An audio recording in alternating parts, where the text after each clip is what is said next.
نحمدہ ونصلی ونسلم علی رسولہ الکریم، اما بعد۔ یہ بہت اہم سوال ہے کہ کیا ہم کسی اور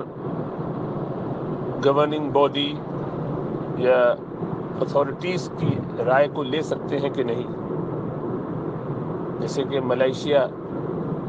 کے جو اسکالرز ہیں ان کا جو گروپ ہے، اسی طرح انڈیا کے ہیں، اسی طرح پاکستان کے ہیں، اور مختلف ممالک میں کویت اور سعودی عرب وغیرہ، مصر، ہر ملک کے اپنے اپنے حساب سے ان کی فقہ کاؤنسلز ہوتی ہیں، اور اس میں ان کے فقہا بیٹھ کے کوئی مشورہ کرتے ہیں اور فائنل کوئی ڈیسیژن دیتے ہیں۔ تو کیا ایک ملک والے دوسرے ملک کے اور دوسرے ملک والے کسی اور کی رائے کو لے سکتے ہیں کہ نہیں، ایک سے زیادہ کی یا دو کی؟ تو اصلاً تو بالکل لے سکتے ہیں، اور اس پہ عمل کرنے میں کوئی مذائقہ نہیں ہے، اصل تو یہی ہے۔ لیکن چونکہ اب بہت ساری چیزیں اس طرح سے ہونے لگی ہیں کہ میتھڈالوجی کا فرق ہے جس سے عام آدمی واقف نہیں ہوتا۔ ایک علاقے میں، ایک ملک میں عموماً کوئی ایک فقہ زیادہ رائج ہوتی ہے، اور یہ فرق جب کہا جاتا ہے کہ امام ابو حنیفہ رحمۃ اللہ علیہ کی فقہ ہے، یا امام شافعی، امام مالک، امام احمد رحمۃ اللہ علیہ اجمعین کی ہے، تو یہ ان کی میتھڈالوجی کی طرف ریفر کرتی ہے۔ ظاہری بات ہے، کوئی موجودہ زمانے کا مسئلہ ہوگا، مثلا ٹرانسپلانٹیشن کا جو مسئلہ ہے، organ ڈونیشن کا جو مسئلہ ہے، یہ نیا ہے اس طور پر کہ جان بچانے کے لیے یہ علاج پہلے نہیں تھا، تو ان ائمہ کی طرف سے تو کوئی رائے اس مسئلے میں نہیں ملے گی، لیکن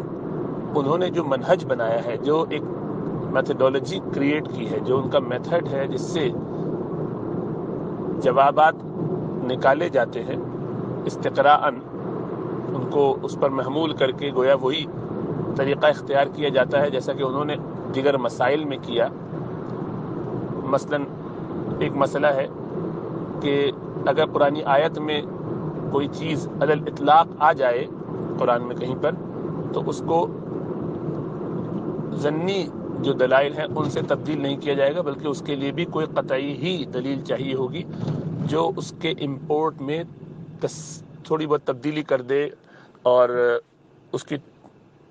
اطلاق کو جو ہے تھوڑا سا کھول دے، آسان کر دے، مقید کر دے۔ مثلا قرآن میں اللہ سبحانہ و تعالیٰ نے وضو کے حوالے سے 4 فرائض بیان کر دیے کہ جب بھی تم نماز کے لیے آؤ اے ایمان والو،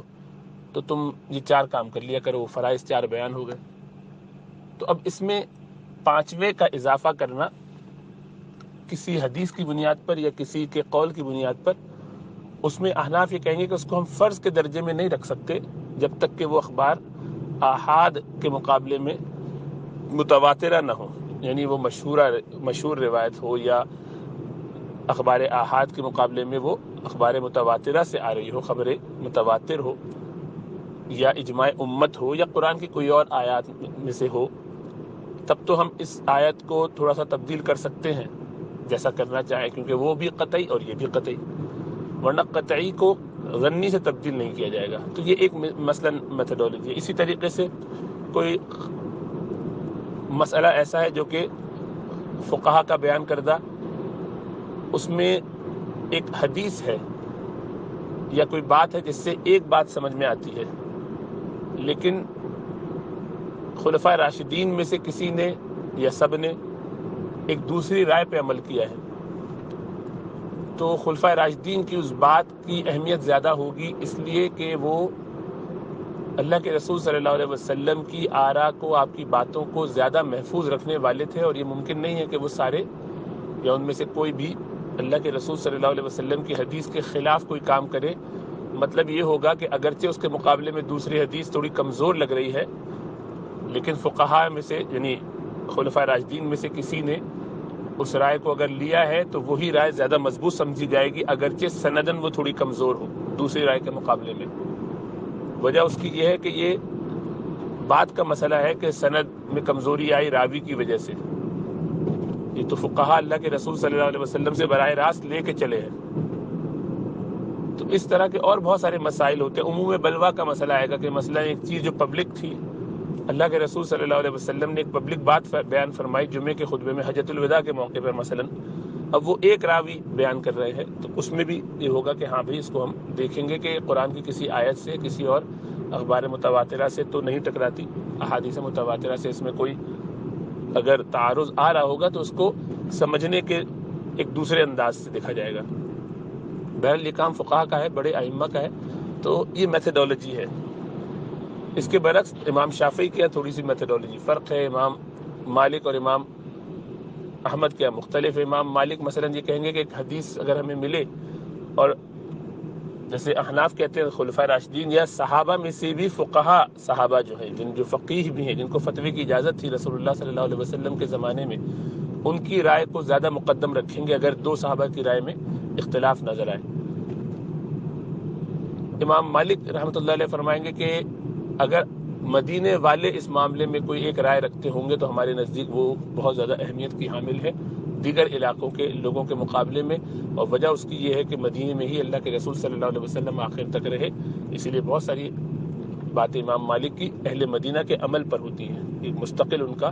ایک ٹول ہے، ایک دلیل ہے۔ بہرحال خلاصہ کلام یہ ہے کہ مختلف ائمہ کے ہاں مختلف میتھڈولوجیز ہوتی ہیں اور ان کے مطابق وہ فیصلہ کیا کرتے ہیں ان مسائل میں جن مسائل میں قرآن اور حدیث میں کوئی چیز قطعیت سے موجود نہ ہو، یا قرآن و حدیث میں تو قطعیت سے موجود ہے لیکن اس کے معنی متعین کرنے کے لیے کوئی قطعی دلیل نہ ہو، بلکہ اس میں دونوں معنی کا احتمال ہو۔ تو جب یہ اصول آپ کو سمجھ میں آ گئی، یہ بات سمجھ میں آ گئی کہ میتھڈولوجی کا فرق ہے، تو آپ کو خود ہی سمجھ میں آ جائے گا کہ کیوں ہم ملیشیا کی مثلا یا مصر کی یا کسی اور ملک کی گورننگ باڈیز جو ہیں فقہ کے حوالے سے کاؤنسلز جو ہیں ان کو ایسے نہیں قبول کر لیتے جب تک کہ ہمارے فقہا نے اپنی میتھڈولوجی پہ بھی اس کو پرکھ نہ لیا ہو، اس لیے کہ دونوں جگہوں پر اصول مختلف ہو جاتے ہیں بہت ساری چیزوں میں۔ تو کرائیٹیریا ہی جب آپ کا ڈفرینٹ ہو تو ایک اصول بنانا ایک ملک کے لیے ہو سکتا ہے کیونکہ وہاں ان کے لیے وہ میتھڈولوجی زیادہ پریفریبل ہے یا وہ اس کو اڈاپٹ کرتے ہیں، جبکہ دیگر جگہوں پر ایسا نہیں ہوتا، تو وہ دوسری جگہ پر چلیں گے، دوسرے مطابق چلیں گے۔ تو امید ہے کہ اس سے یہ بات سمجھ میں آ گئی ہوگی۔ آپ اس سے اتفاق کریں نہ کریں وہ مقصد نہیں ہے، مقصد خالی یہ بتانا ہے کہ کیوں یہ فرق کیا جاتا ہے، کیوں یہ مسئلہ آتا ہے کہ ہم ایک علاقے ہی یا ایک ہی فقیہ کی رائے کو فالو کرنے کا زور بھی دیتے ہیں اور کوشش کرتے ہیں کہ لوگوں کو یہ بات سمجھ میں آئے، صرف یعنی اتنی بنیادی بات سمجھ میں آ جائے کہ why they differ and where they're coming from۔ اتنی بنیادی بات اگر سمجھ میں آ جائے تو کم از کم دلوں میں وسعت رہے گی اور گستاخی سے، بے ادبی سے علماء کی، ائمہ کی، بزرگوں کی بچ جائیں گے، بد زبانی کرنے سے بچ جائیں گے۔ اس میں ان کا تو کوئی فائدہ نہیں ہے، ہمارا ہی فائدہ ہے کہ ہم اگر ایسا کر کے اپنے لیے کوئی مشقت پیدا کرے قیامت والے دن، یہ اس سے زیادہ بہتر ہے کہ ہم محتاط ہو کے یہ سمجھ لیں کہ ٹھیک ہے they have got their point, whether you agree with that or not وہ الگ مسئلہ ہے، لیکن چونکہ میتھڈولوجی ہی کا فرق ہے تو کیسے ایک میتھڈولوجی والے دوسرے ٹول کو لے لیں گے۔ اللہ سبحانہ و تعالیٰ ہمیں سمجھنے والا بنائے۔